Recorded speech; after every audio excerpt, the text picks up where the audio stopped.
কিছু ভালো লাগার মুহূর্ত চ্যানেলে আমার সকল দর্শক বন্ধুদের জানাই স্বাগত। আশা করি সবাই ভালো আছেন আর সুস্থ আছেন। আজ যে গল্পটি শোনাবো তার নাম প্রসাদ বাবুর ভয়, লিখেছেন প্রচিত গুপ্ত। গল্পটি যদি ভালো লাগে তাহলে লাইক, কমেন্ট অ্যান্ড সাবস্ক্রাইব করার অনুরোধ রইল। একটাই ঘর, দোতলার ছাদের উপর। ঘর খুব বড়, একজন কেন 5 জন হাত পা ছড়িয়ে থাকতে পারে। ঘরের সঙ্গে লাগোয়া ছাদটাও বড়। শহরের এই পাড়াটা বেশ নিরিবিলি, গাছপালা অনেক। এই বাড়ির চারপাশেও গাছ। ভিতরে একটা ছোট মতো বাগান রয়েছে, তবে সে বাগানে ফুল ফলের গাছ কিছুই নেই, শুধুই আগাছা। থাকার মধ্যে রয়েছে শুধু ঝাঁকড়া একটা নারকোল গাছ। গাছটা বাড়ির গা বেয়ে একেবারে ছাদ পর্যন্ত উঠে এসেছে। ছাদের ছোট্ট পাঁচিল টপকে ডালপালা নিয়ে ঝুলে পড়েছে ছাদের উপর। বাড়ি দেখে প্রসাদবাবুর মনটা ভালো হয়ে গেল। ভগ্নিপতি কিঙ্কর আর বোন ছন্দাকে মনে মনে ধন্যবাদ জানালেন।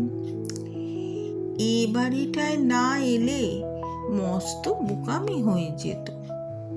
এমন চমৎকার ঘর, এমন চমৎকার ছাদ কোথায় পাওয়া যাবে? এরপরেও প্রসাদবাবুর মন হালকা খচখচ করে উঠল। কারণ কি? কারণ 54 বছরের প্রসাদবাবু একজন ভীতু মানুষ। অন্ধকার ঘর, খাটের তলায় খুটখাট, দরজায় ক্যাচকোচ, এসবে তিনি চমকে ওঠেন। তাই ছাদ দেখেও একটু ঘাবড়ে গিয়েছেন। ছোটদের ভূতের ভয় মানায়, কিন্তু বড়রা ভূতে ভয় পেলে সেটা বিরাট একটা হাসির ব্যাপার হয়। আমাদের এই প্রসাদবাবুর বেলাতেও তাই হয়েছে। সবাই তার ভূতের ভয় নিয়ে মজা করে। হয়তো কোনো একদিন অফিসে ফাইল নিয়ে ক্যাশ ডিপার্টমেন্টে গিয়েছেন। সেখানে কাজ করেন শিশিরবাবু। তিনি ফাইল সরিয়ে নিচু গলায় বললেন, হিসেব টিসেব সব পরে হবে দাদা, আগে বলুন কাল রাতে ওরা কেউ এসেছিল নাকি? প্রসাদবাবু অবাক হয়ে বলেন, কারা কারা কাল রাতে আসবে? শিশিরবাবু ঝুঁকে পড়েন, আরও গলা নামিয়ে বলেন, আরে বাবা, রাত্রিরে আপনার কাছে যারা আসে তাদের কথা বলছি। ওই যে লম্বা লম্বা হাত, উল্টো দিকে গোড়ালি, কেউ এসেছিল নাকি? শুকনো হেসে প্রসাদবাবু বলেন, ঠাট্টা করছেন? শিশিরবাবু হেসে ফেলেন, বলেন, না না, ঠাট্টা করব কেন? ভূত তো খুব সিরিয়াস একটা বিষয়। সিরিয়াস বিষয় নিয়ে কেউ কখনো ঠাট্টা করে নাকি? আমার ছেলেটা ক্লাস 5-এ পড়ে, সেও ঠিক আপনারই মতো। ভূত নিয়ে হাসি ঠাট্টা একেবারে সহ্য করতে পারে না বলে তিনি হেসে উঠলেন। অফিসের বাইরেও একই কাণ্ড। পাড়াতেও অনেকে তার ভয়ের কথা জানে। এই সেদিন সন্ধেবেলা অফিস থেকে ফিরছিলেন প্রসাদবাবু। গলির মোড়ে জটলা করে দাঁড়িয়েছিল পাড়ার ছেলেরা। প্রসাদবাবুকে দেখে চুপ করে গেল। পল্টু গম্ভীর গলায় বলল, প্রসাদ কাকু নাকি? প্রসাদবাবু থমকে গেলেন। বললেন, কিছু বলবে পল্টু?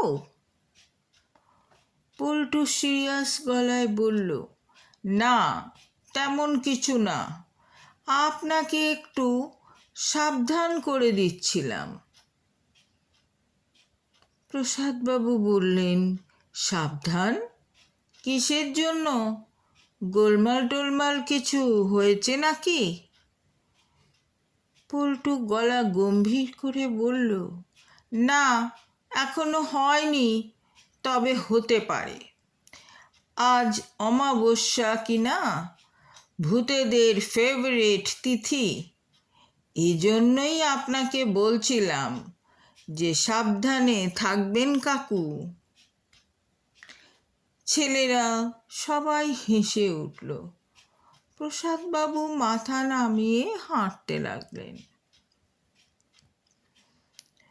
প্রসাদবাবুর রাগ হয়, ইচ্ছে করে একটু ধমক দিতে, কিন্তু পারেন না। কারণ দোষ তো আর অন্য কারো নয়, দোষ তার নিজের। বড় বয়সে ভূতে ভয় পেলে সকলেই রসিকতা করবে। প্রসাদবাবু আর প্রতিজ্ঞা করেন, আর নয়। এবার মনে জোর এনে ভয়ের অসুখ তিনি সারাবেনই, কিন্তু পারছেন না। কি লজ্জার কথা! প্রসাদবাবুর পুরো নাম প্রসাদ রঞ্জন প্রামাণিক। সহজ সরল ছাপোষা মানুষ। কলকাতা থেকে বেশ খানিকটা দূরে এই শহরে ছোটোখাটো একটা চাকরি করেন। ঠিক সময় অফিসে আসেন। টিফিনের সময় অফিসের নিচে নেমে ফুটপাতের দোকান থেকে টোস্ট আর কলা কিনে টিফিন সারেন। সহকর্মীরা বলেন, ও প্রসাদদা, পাউরুটি কলা ছেড়ে একদিন অন্য কিছু হবে নাকি? একটা ফিশ ফ্রাই বলি? প্রসাদবাবু অল্প হেসে দুপাশে মাথা নাড়েন, বলেন, না ভাই, আমার এই পাউরুটিই ভালো। কিছুদিন আগে পর্যন্ত প্রসাদবাবু সুখে আছি নামের একটা মেস বাড়িতে ছিলেন। বাড়িটা অতি পুরনো। মেসের মালিক সারাবো করছেন, কিন্তু কাজের কাজ কিছুই করেননি। একদিন সুখে আছিতে এক কাণ্ড ঘটল। খাওয়ার ঘরে সবাই খেতে বসেছে, অফিস যাওয়ার তাড়া, হঠাৎ ছাদ থেকে ঝিরঝির করে বালি, সুরকি ইত্যাদি ডাল মাছের ঝোলের ওপর ঝরে পড়তে লাগলো। মেস বাড়িটা অতি পুরনো, তা জানান দিচ্ছে যে এবারে মাথায় পড়বে ইট, লোহা, লক্কর। তো মালিককে বলা হলো, মেস বাড়ি এবার কিন্তু সারাতেই হবে। তো মেস বাড়ি খালি করে সারানোর কাজ শুরু হলো। কাজ শেষ হতে সময় লাগবে, বছরখানেকও লাগতে পারে। তো সবাই যে যার নিজের ব্যবস্থা করে নিলেন। কেউ গেল হোটেলে, কেউ সবাই মিলে জোট বেঁধে বাড়ি ভাড়া নিলেন। এরকম সময় আসানসোলে বসে এই বাড়িটার ব্যবস্থা করে দিল কিঙ্কর আর ছন্দা। বাড়ির মালিক আসানসোলে চাকরি করেন, পরিবার নিয়ে সেখানেই থাকেন। 1 বছর হলো বাড়িটা ফাঁকা পড়ে আছে। অনেক দিন ধরে নিজের একজন পছন্দসই ভাড়াটে খুঁজছিলেন। ছাদের ঘরে থাকবেন, বয়স্ক মানুষ, যিনি ভাড়া থাকবেন অথচ পুরোপুরি ভাড়াটে হবেন না, বাড়িটার একটু দেখভালও করবেন। কিঙ্কর প্রসাদ বাবুকে টেলিফোনে সব বলল। প্রসাদবাবু বললেন, বাড়ি দেখভাল করতে হবে মানে? এটা আমার পছন্দ নয় কিঙ্কর, উটকো ঝামেলা।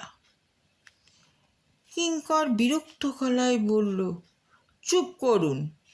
বাড়ি দেখভাল মানে কি আর লাঠি হাতে রাত জেগে পাহারা? একটু একটু হাঁক ডাক দিলেই চলবে। বাড়ির মালিক ভয় পাচ্ছে খালি বাড়ি দেখে এরপর চোর ডাকাত দরজা জানলা খুলে নিয়ে না যায়। এই জন্যই একজনকে চাইছে। বছরখানেক আগে ওই বাড়িতে কি যেন একটা গোলমাল হয়েছিল, তারপর থেকে বাড়ি বন্ধ। প্রসাদবাবু ঢোক গিলে বলেন, কি গোলমাল? কিঙ্কর আরও বিরক্ত হয়ে বলল, আমি জানি না, আপনি আপনার বোনের সাথে কথা বলুন। ছন্দা টেলিফোন ধরে দাদার উপর রাগ দেখালো, বলল, কি গোলমাল জেলে তোমার কি হবে দাদা? প্রসাদবাবু মিনমিন করে বললেন, চুরি টুরি নয় তো? চুরি ডাকাতি খুন যাই হোক, তোমার কি? তোমার সস্তায় বাড়ি চাই, বাস, সব গোলমাল মিটে গেল। এই সপ্তাহেই মালপত্র নিয়ে ওখানে চলে যাবে। ওই ঘর কিন্তু মোটেও ফাঁকা থাকবে না, এই বলে দিচ্ছি। দেখবে তোমার পুরনো মেসেরই কেউ ডবল ভাড়া দিয়ে নিয়েছে, তখন মাথা চাপড়াতে হবে কিন্তু। আজই তোমার ভগ্নিপতি বাড়ির মালিককে 1 মাসের অ্যাডভান্স ভাড়া দিচ্ছেন। পরশুর মধ্যেই লোক মারফত তোমার কাছে চাবি চলে যাবে। শুনেছি নিরিবিলি জায়গা, ছাদের ওপর ঘর বলে রোদ হাওয়া ফ্রি, কোনো ঝামেলা নেই। তাছাড়া খাওয়া দাওয়া নিয়েও কোনো চিন্তা নেই। ওই বাড়িতে এক সময় কাজ করত বিনার মা, সে তোমার রান্না বান্না করে দেবে, আমি বলে রাখব। প্রসাদবাবু বললেন, বাড়িতে গেলাম না, তার আগেই রান্নার লোক ঠিক করে ফেললি? ছন্দা কিছু একটা বলতে গিয়ে চুপ করে গেল।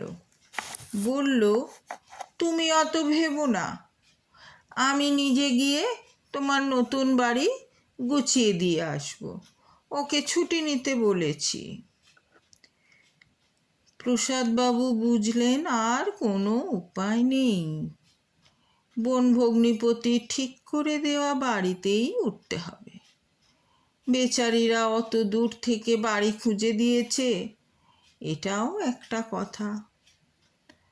দিন 3 পর এক ভোরবেলা মালপত্র নিয়ে নতুন বাড়িতে উঠে এলেন প্রসাদবাবু। এসে দেখলেন সত্যি অসুবিধে কিছুই নেই। 1 তলা বাড়ি, নিচটা বড় বড় তালা দিয়ে বন্ধ, পাশ দিয়ে ছাদ পর্যন্ত উঠে গিয়েছে লোহার সিঁড়ি। উঠে গেলে ছাদ, এক পাশে ঘর। ঘর দেখে প্রকাশবাবু চমকে উঠলেন, ঘর তো বিরাট, হেসে খেলে গড়াগড়ি দিয়ে থাকতে পারবেন। ঘরের কোণে খাট, খাটের মাথার কাছে জানলা। ভোরের নরম রোদ পড়ছে, নারকেল গাছটা ঝুঁকে আছে শান্ত ভঙ্গিতে, একটু আধটু দুলছে। বাহ, অল্পক্ষণের মধ্যেই মনের খচখচানি দূর হয়ে গেল প্রসাদবাবুর। তিনি মনে মনে ঠিক করলেন এবার বদলে যাবেন, ভূত টুত ছেলে মানুষই মাথা থেকে ঝেড়ে ফেলবেন একদম। সবাই চমকে যাবে, হাসি ঠাট্টা সব বন্ধ হয়ে যাবে। আজ সন্ধেবেলা অফিস থেকে ফিরে মাদুর পেতে ছাদটায় খানিকক্ষণ বসে থাকলে কেমন হয়? বেলা একটু বাড়তেই 11-12 বছরের একটা মেয়ে এসে হাজির হলো। মিষ্টি দেখতে, গায়ে একটা ফুল কাটা ফ্রক, ঘাড়ের দুপাশে দুটো বিনুনি ঝুলছে, তাতে লাল রঙের দুটো সস্তার ফিতে, কপালে ছোট্ট একটা কালো টিপ। প্রসাদবাবু বললেন, তুই কে? মেয়েটা হাসি হাসি মুখ করে বলল, আমি বীণা। প্রসাদবাবু বললেন, বীণা কে? মেয়েটি ফিক করে হেসে বলল, বীণার মায়ের মেয়ে।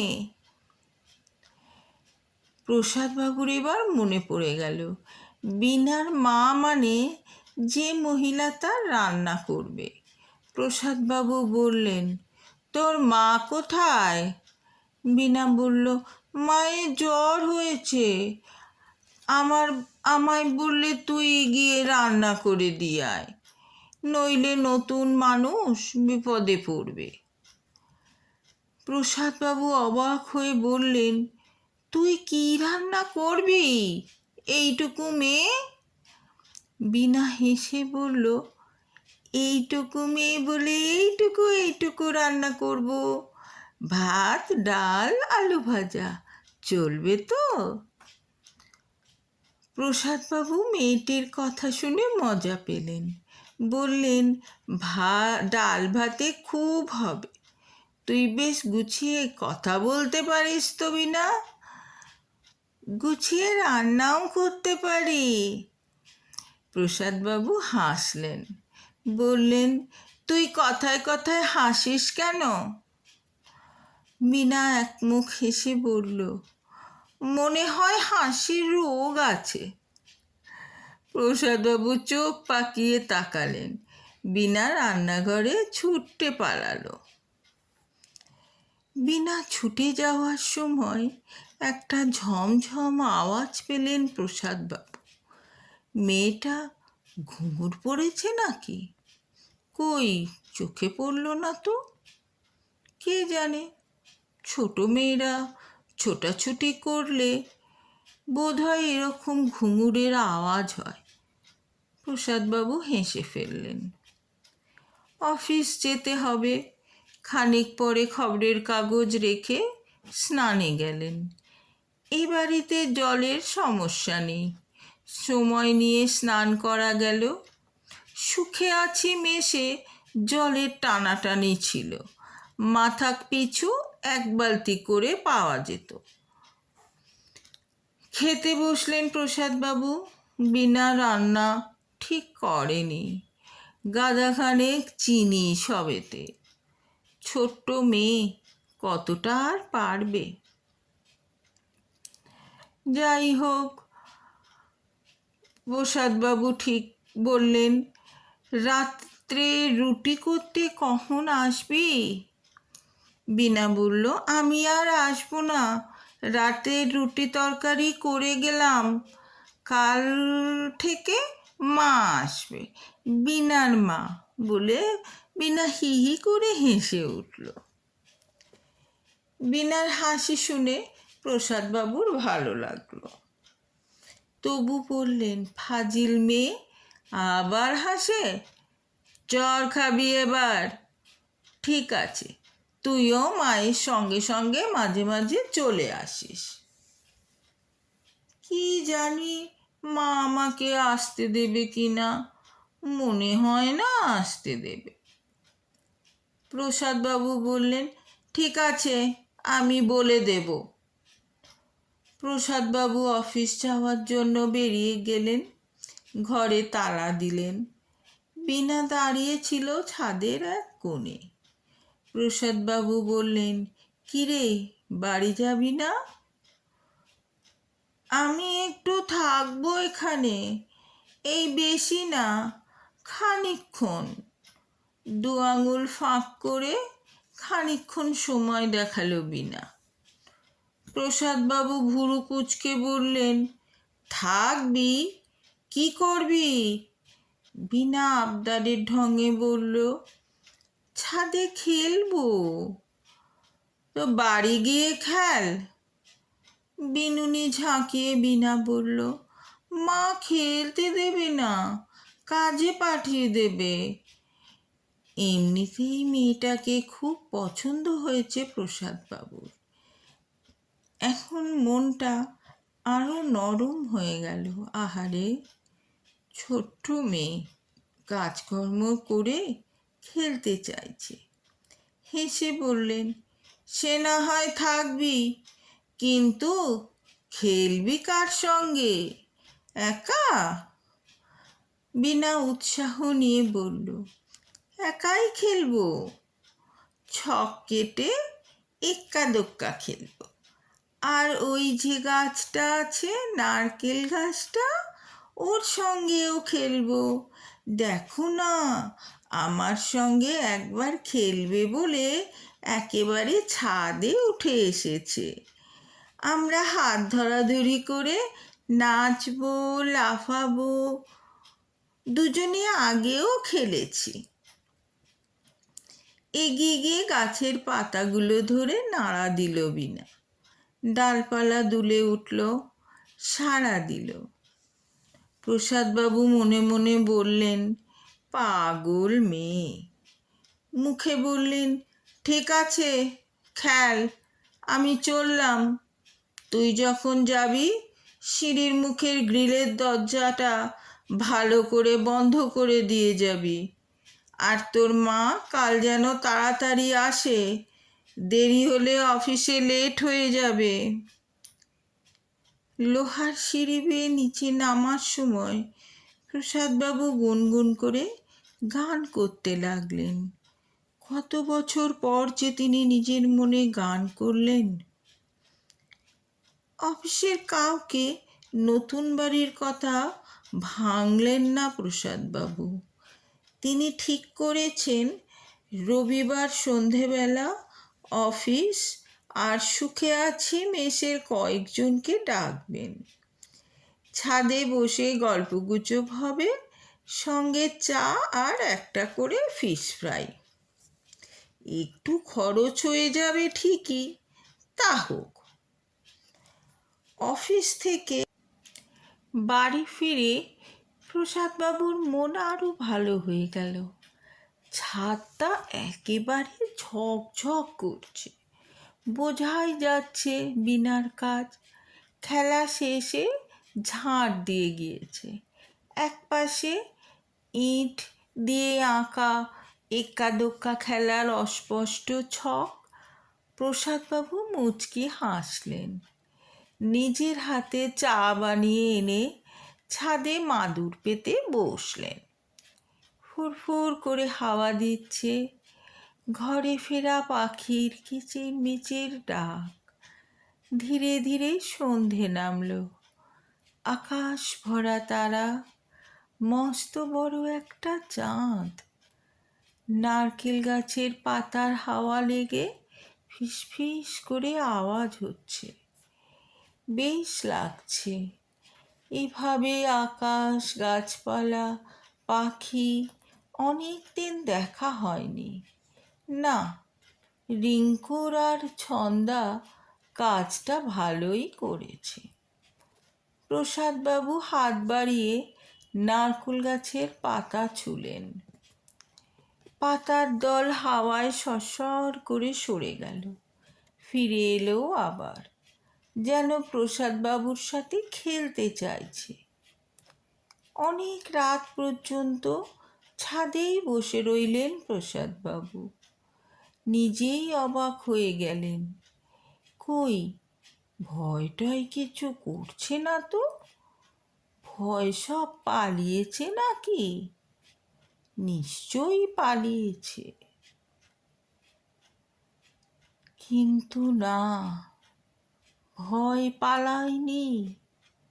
ভয় ফিরে এলো অনেক রাতে।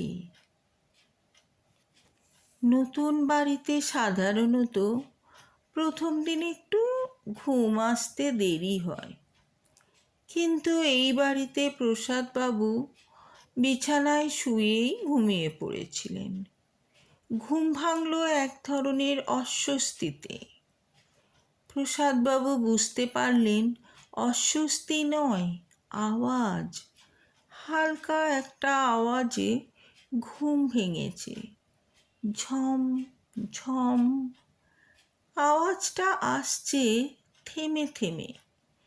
কে যেন ঘুঙুর পায়ে হাঁটছে। হাঁটছে না লাফাচ্ছে? কে লাফাচ্ছে? কোথায় লাফাচ্ছে? গলা শুকিয়ে গেল প্রসাদবাবুর। তিনি চোখ খুললেন। ঘর অন্ধকার। অন্ধকার কেন? ঘর তো অন্ধকার থাকার কথা নয়। রাতে তো তিনি আলো জ্বেলে শুয়েছিলেন। ধরফর করে বিছানায় উঠে বসলেন। কে আলো নেবালো? লোডশেডিং?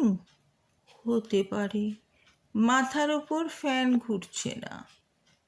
বুঝলেন, ঝমঝম আওয়াজটা আসছে ছাদ থেকে, কখনো জোরে, কখনো মিলিয়ে যাচ্ছে।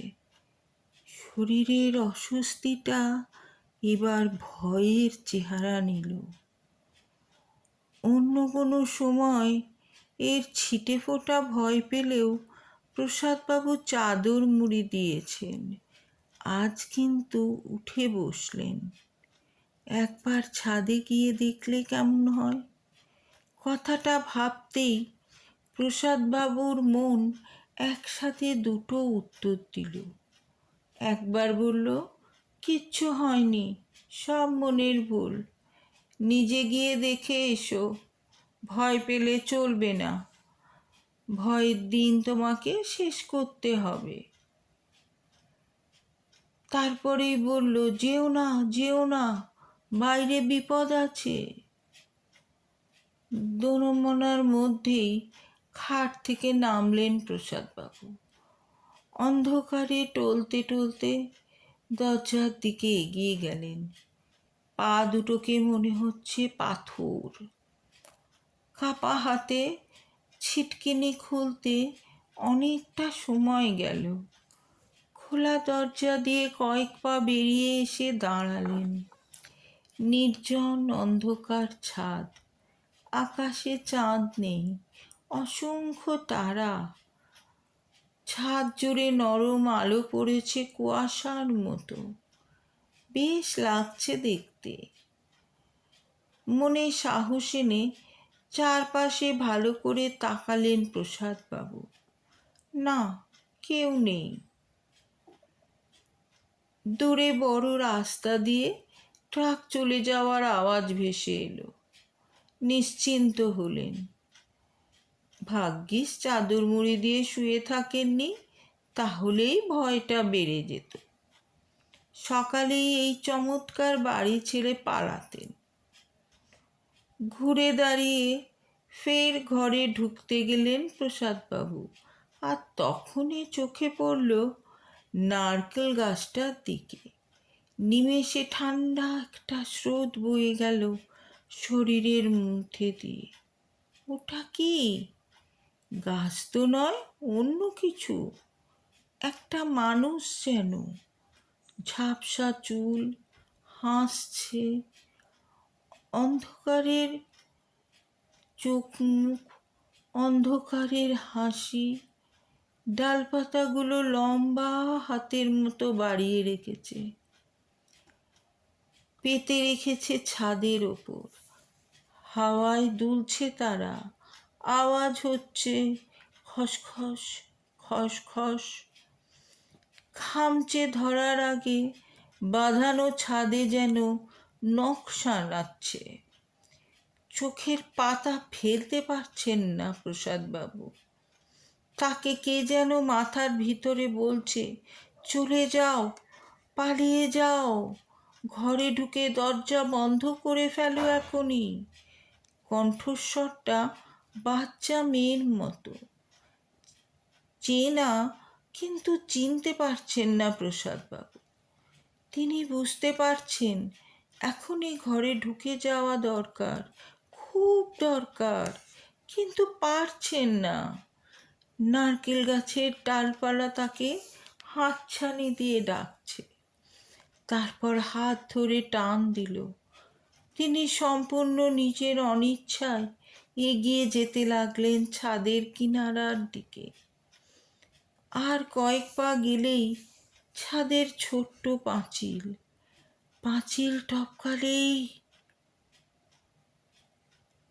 জ্ঞান হারানোর আগে প্রসাদবাবু স্পষ্ট শুনতে পেলেন গাছটা বাচ্চা একটা মেয়ের গলায় হেসে উঠল।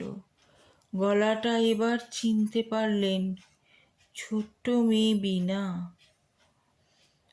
আসানসোল থেকে আসা প্রসাদবাবুর বোন ছন্দা আর ভগ্নিপতি কিঙ্কর।